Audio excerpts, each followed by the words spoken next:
लंबे समय तक जो साइकोलॉजिस्ट थे उन्होंने डार्क ह्यूमन ट्रेड्स को द डार्क ट्रायड नाम दिया था, क्योंकि इसमें मुख्यतया 3 तरीके के ट्रेड्स, बोले तो 3 तरीके के लक्षण शामिल थे, जिसमें से पहला था नार्सिसिज्म, दूसरा था मैकियावेलिज्म और तीसरा था साइकोपैथी।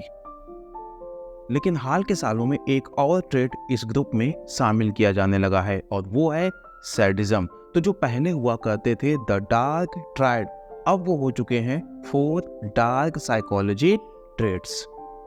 तो मैं 2 वीडियोस में इन चारों के बारे में डिस्कस करने वाला हूँ।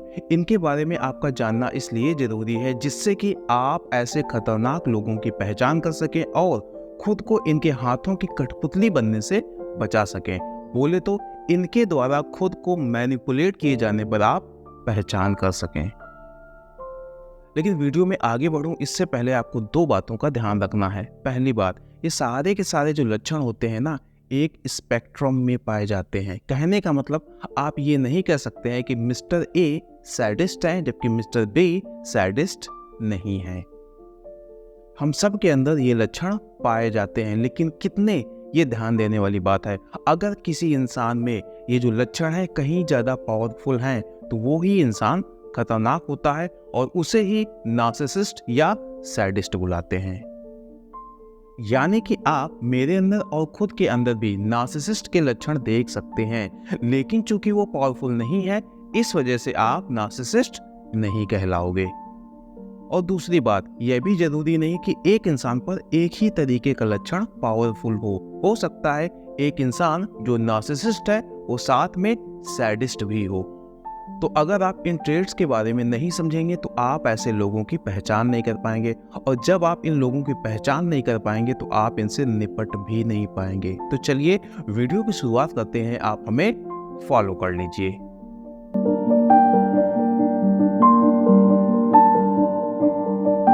नार्सिसिस्ट या नार्सिसिज्म, ये शब्द आया है नार्सिसियस से। ये जो नार्सिसियस था ना, यह एक ग्रीक माइथोलॉजिकल कैरेक्टर था।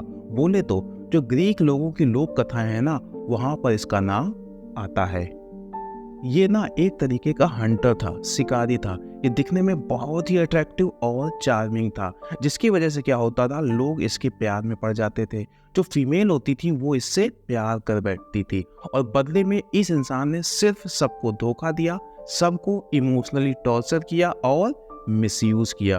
फिर एक दिन क्या होता है, जो बदले की देवी होती है, बोले तो गॉडेस ऑफ रिवेंज, उन्होंने इसको श्राप दे दिया। और फिर क्या होता है, एक दिन यह तालाब के किनारे बैठा होता है और तालाब में खुद की इसे परछाई दिखाई पड़ती है, और जैसे ही ये खुद की परछाई को देखता है ये खुद के प्यार में पड़ जाता है। फिर क्या होता है, वहीं खुद के प्यार में पड़े पड़े इसका जीवन खत्म।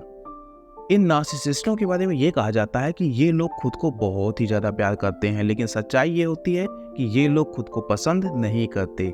ये लोग क्या करते हैं, अपनी एक फेक इमेज गढ़ते हैं और उस इमेज से प्यार करते हैं। उस इमेज को प्रोटेक्ट करने के लिए ये दूसरों की भलाई करते भी नजर आएंगे और उसी इमेज को प्रोटेक्ट करने के लिए ये दूसरों को नुकसान भी पहुंचा सकते हैं। वैसे ऐसे लोगों की भलाई ना किसी काम की वैसे भी नहीं होती। तो अभी आप इतना समझ लो कि ये लोग खुद को प्यार नहीं करते, बल्कि खुद की एक झूठे इमेज, झूठे चरित्र को प्यार करते हैं। इन नार्सिसिस्टों में आपको 4 तरीके के लक्षण देखने को मिलेंगे। पहला होता है हाई लेवल ऑफ ग्रैंडियोसिटी, दूसरा होता है सुपीरियरिटी, तीसरा होता है डोमिनेंस और चौथा होता है इंटाइटलमेंट। ग्रैंडियोसिटी और सुपीरियरिटी की वजह से इन लोगों को ये लगता है कि ये लोग दूसरों से अलग हैं, उनसे सुपीरियर हैं और इनकी जो क्षमताएं हैं वो भी दूसरों से ज़्यादा हैं। डोमिनेंस के लक्षण की वजह से क्या होता है कि ये लोग अपने आसपास के लोगों को कंट्रोल में रखने की कोशिश करते हैं। बोले तो अपने आसपास के लोगों को अपने इशारों पर नचाने का प्रयास करते हैं। इंटाइटलमेंट की वजह से क्या होता है कि इन लोगों को ये लगता है कि ये लोग बहुत खास हैं। किसी शादी में, किसी पार्टी में या किसी भी सोशल गैदरिंग में अगर ये लोग पहुंचते हैं तो इनको खास महत्व दिया जाना चाहिए। जैसे ही ये लोग पहुंचे चारों तरफ से इनको लोग घेर लें। नार्सिसिस्ट नए नए रिश्ते बनाने में भी माहिर होते हैं। इससे लोगों को ये लगता है कि यह इंसान बहुत ही अच्छा और मिलनसार है, लेकिन सच्चाई इसके उलट होती है। ये लोग जो नए नए रिश्ते बनाते हैं ना, ये किसी मोटिवेशन के तहत बनाते हैं, यानी कि ये लोग रिश्ते नहीं कॉन्टैक्ट्स बनाते हैं। साथ ही एक बात और नजर आती है, वो ये कि इन नार्सिसिस्टों के आसपास सिर्फ वही लोग पाए जाते हैं जो इस इंसान से एग्री करते हैं। अगर कोई इंसान इससे एग्री नहीं करेगा तो ये नार्सिसिस्ट उसे मैनिपुलेट करके खुद से एग्री कराने की कोशिश करेगा। लेकिन अगर वो सामने वाले को खुद से एग्री कराने में असफल रहता है तो ये क्या करेगा कि उस इंसान को अपनी लाइफ से दूर कर देगा, और हो सकता है उस इंसान को ये जो नार्सिसिस्ट है बदनाम भी कर दे, सिर्फ बदला लेने के लिए, उसे सबक सिखाने के लिए। कहने का मतलब, जो नार्सिसिस्ट के आसपास लोग पाए जा रहे, अगर वो उस नार्सिसिस्ट से खुश हैं तो शायद वो लोग इसके चमचे हैं जिनकी रीढ़ की हड्डी बहुत कमजोर है। तो ये मैंने कुछ बेसिक बातें बताई नार्सिसिस्ट के बारे में। वैसे इस नार्सिसिस्ट पर्सनालिटी पर और भी कई वीडियोस आएंगे जिन पर मैं एक सेपरेट प्लेलिस्ट बना दूंगा।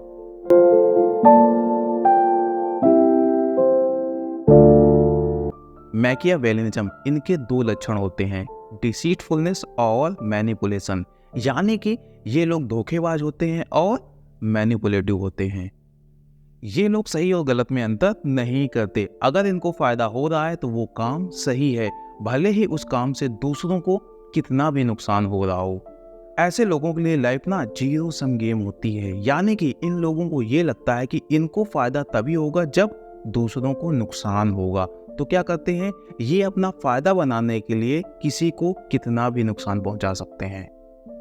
मैकियावेलिज्म, यह वर्ड आया है एक इटालियन पॉलिटिकल फिलोसोफर जिसका नाम था निकोलो मैकियावेली। इन्होंने एक किताब लिखी है द प्रिंस। इसमें यह बताया गया है कि कैसे पॉलिटिकल लोग, बोले तो नेता लोग, आम जनता को मैनिपुलेट करते हैं और उन पर ताकत हासिल करते हैं। इस पॉलिटिकल फिलॉसफी को आप कुछ इस तरीके से समझ सकते हैं कि अगर दूसरों को नुकसान पहुंचाने से आपके इंटरेस्ट फुलफिल हो रहे हों तो दूसरों को नुकसान पहुंचा दो। यह किताब सिखाती है कि मंजिल तक पहुंचने के लिए आप चालाकी, धोखेबाजी और मैनिपुलेशन का सहारा ले सकते हैं। इस ट्रेड से जुड़े हुए लक्षण अगर किसी इंसान के अंदर है तो वो दूसरों से गहरा रिश्ता नहीं बना सकते। इनके द्वारा बनाए गए रिश्ते काफी उथले होते हैं, वो इसलिए क्योंकि हर जगह ये लोग अपना फायदा देखते हैं। जबकि रिश्तों में मजबूती तभी आती है जब आप कभी कभी रिश्तों के लिए सैक्रिफाइस भी कर सकते हो। एक खास बात, ये जो नार्सिसिस्ट, सैडिस्ट और साइकोपाथ होते हैं ना, ये लोग दूसरों के मजे लेने के लिए भी उन्हें नुकसान पहुंचा सकते हैं। लेकिन जिनके अंदर मैकियावेलिज्म के लक्षण हावी होते हैं, यानी कि पावरफुल होते हैं, वो लोग दूसरों को नुकसान भी काफी रेशनल तरीके से पहुंचाते हैं। यानी कि वो देखेंगे कि अगर आपको नुकसान पहुंचाने से उन्हें फायदा हो रहा तभी वो आपको नुकसान पहुंचाएंगे। मजे लेने के लिए ये लोग कभी भी नुकसान नहीं पहुंचाते। ये लोग अपने फायदे के लिए दूसरों को इमोशनली तोड़ भी सकते हैं, लेकिन एक सिचुएशन में ये लोग दूसरों की इमोशंस की परवाह भी करते हैं। जब इन्हें ये पता चल जाए कि अगर इन्होंने अपने फायदे के लिए आपको इमोशनल नुकसान पहुंचाया तो बदले में आप भी इसे नुकसान पहुंचा सकते हैं, तो ये लोग ऐसा खेल खेलने से बचते हैं क्योंकि ये लोग काफी रेशनल होते हैं। मैकियावेलिज्म जो पर्सनालिटी होते हैं ना, उनके अंदर कोल्ड एम्पैथी पाई जाती है, हॉट नहीं। कोल्ड एम्पैथी में क्या होता है कि हम पता कर सकते हैं कि सामने वाला इंसान कितना परेशान है और टूटा हुआ है, लेकिन जो हॉट एम्पैथी होती है उसमें हम एक कदम आगे बढ़ते हैं और सामने वाले की मदद करने की कोशिश करते हैं, उसको उस सिचुएशन से बाहर निकालने की कोशिश करते हैं। क्योंकि इनके अंदर कोल्ड एम्पैथी पाई जाती है तो ये लोग पता तो कर लेते हैं कि सामने वाला इंसान कमजोर है, टूटा हुआ है, तो उसकी मदद करने के बजाय ये लोग उसका फायदा उठाने की कोशिश करते हैं। आजकल के जो व्हाइट कलर क्राइम होते हैं ना, वो इन्हीं के द्वारा किए जाते हैं और पॉलिटिक्स में ये लोग साफ साफ देखे जा सकते हैं। वैसे भी द प्रिंस पॉलिटिकल फिलॉसफी पर लिखी गई किताब है। तो मैंने इस वीडियो में 2 ट्रेड्स को डिस्कस कर लिया है और आने वाले वीडियो में मैं साइकोपैथी और सैडिज्म के बारे में डिस्कस करूंगा। तो आप हमें कमेंट कर जरूर बताएं कि ये कि हमारा कंटेंट आपको कैसा लगता है, और अगर आपने अभी तक हमें फॉलो ना किया हो तो फिर फॉलो कर लीजिए।